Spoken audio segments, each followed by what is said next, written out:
Okay, in the Miami hotel. Better go see if anybody's trying to come up this elevator. Ooh, sounds like somebody is. I'm going to place my claymore down here.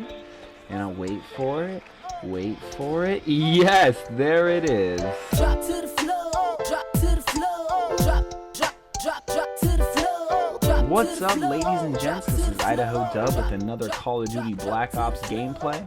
I am playing some team deathmatch on one of the new maps from the Escalation map pack, Hotel.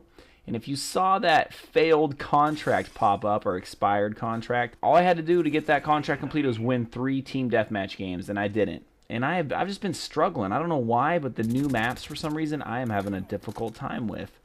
I have a Black Ops block, I guess you could say. It's the equivalent to Riders block, but for Black Ops.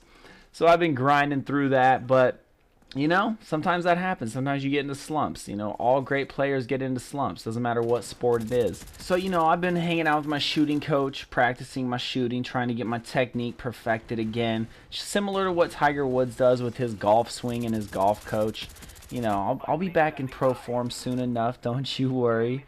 But I'm digging the new maps. I'm liking them a lot. I've just been playing the Escalation maps since they came out, and I'm liking them a lot. Definitely sniping is back in full effect. Dang, man, I'm getting domed all over the place. But the new maps are cool, and if you're a sniper, I think you're going to benefit from them. For some reason, people that snipe just have been doing it a lot more, it seems like, on these new maps. So I don't know. I think the snipe is back. The snipe is back.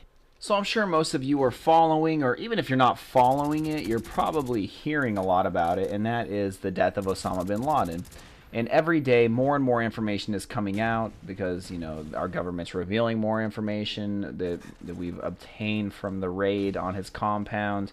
And we took a bunch of computers when we went in there, and thumb drives and CDs, just a bunch of data that he had in his compound. And we seized it, and now that we're going through it, like, we're finding out about all this information. But apparently, what came out today is that Osama Bin Laden had a ton of porno in his compound, which I find hilarious. It's funny to me because he's the face of Al-Qaeda, and he's this scary terrorist, and he's crazy, obviously. But it is scary. He was a scary person because, you know, in his diary he writes about how, that's another funny thing, he has a diary. But in his diary he writes about how he wants to kill all these Americans and how he's like planning it out, and he just hates America. And a few years ago he wrote this letter, you know, explaining how Americans allow their women to dress skanky, basically. He didn't say skanky, but, you know, scandalous, in less clothing. And he didn't think it was right, and he was all about, you know, this fundamentalist Muslim movement. And here this guy is caught with like a ton of porno, and I just find that hilarious. And all I can think about is, do you guys remember that video 2 Girls 1 Cup, which is disgusting? If you're a young kid, do not Google that. It's disgusting. Even if you're an adult, you shouldn't watch it. It is the most disgusting thing ever. But there's this video called 2 Girls 1 Cup, and it's gross. And all I can think about is that Osama Bin Laden's like consulates are coming in, right? Like people that he talks to all the time. And they're like rolling into his compound, like, oh, Osama, you have to get online, dude. You have to get online. I bet you can't watch the entire 2 Girls 1 Cup. I bet you can't.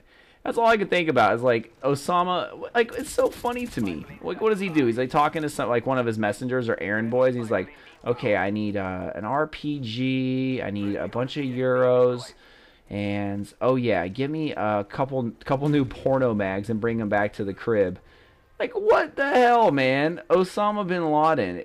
He's just looking weak now. Like, all these reports that are coming out about him, he's just looking like a weak, self-centered person. He watched himself watch, like, he videotaped himself watching videos. Like, he would watch himself, you know, giving a speech or whatever, and he would dye his beard. He's very, you know, self-centered, and you want to make sure that he looked good while he's on camera because he is the face of Al-Qaeda, who's a bunch of terrorists, and yada, yada, yada.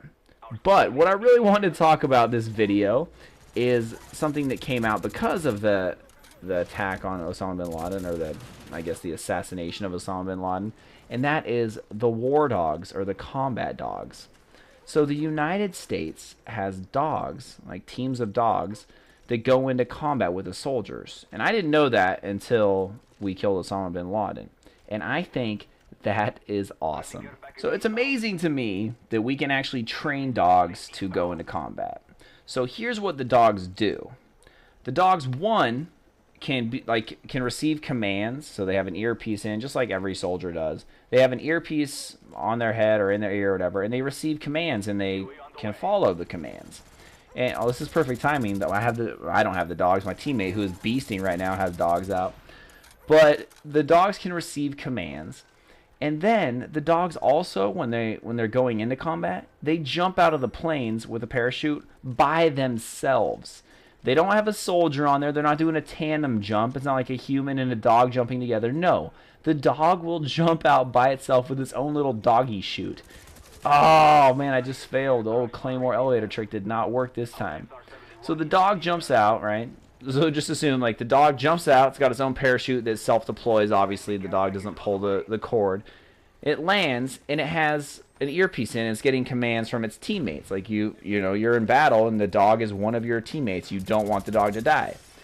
And this is another cool thing, is the dog can actually identify who the friendlies are and who the enemies are, like, at high speeds. Because, like, when you're in combat, you know, everything's intensified, and you're moving pretty fast. I've never been in combat except for online and playing Call of Duty. But it's pretty intense. I just think that's awesome that we have war dogs. And I just want to talk about that a little bit. I'm about to wrap this game up. I didn't even really beast this game like I said earlier. I haven't been beasting, but my teammate is just killing it this game. I'm going to wrap this up. I hope you guys have a great weekend. I am heading up to Seattle to the Beyond Wonderland concert, and it's going to be a blast. If you haven't already checked out my vlogs, you should go check it out. I will be putting a vlog up of Beyond Wonderland. But that's going to do it for me. My teammate tore it up. I appreciate you all watching. I hope you enjoyed it, and we'll see you next time. Drop to the floor.